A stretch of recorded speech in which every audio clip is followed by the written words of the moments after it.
د اوبو او انرژۍ سرپرست د بندونو د رغونې چارو د لا چټکۍ امر کړی دی.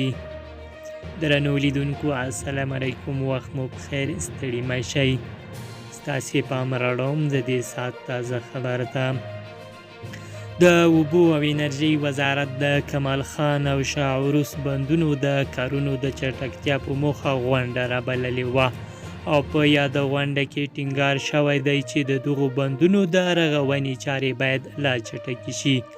د یاد وزارت د معلوماتو له مخې په دې غونډه کې د کمال خان بند پروژې مسؤلینو د دې بند کاري پرمختګ 95 سلنه یاد کړی او یادونه یې کړې چې د برق د تولید دستګاه ټول وسایل ساحې ته رسیدلي دي او اوس انسټالیشن چمتو دی. دغه راز د شاه و عروس بند مسؤلینو هم د کاري پرمختګ راپور وړاندې کړی دی او د کارونو د چټکتیا په موخه یې د افغانستان د اسلامي امارت د زیاتې پاملرنې غوښتنه کړې ده. د اوبو او برېښنا وزارت سرپرست عبداللطیف منصور د پروژو مسؤلینو ته د همکارۍ ډاډ ورکړی دی او زیاته کړې ده چې د نورو اړوندو ادارو سره هم لازم همغږي وساتي.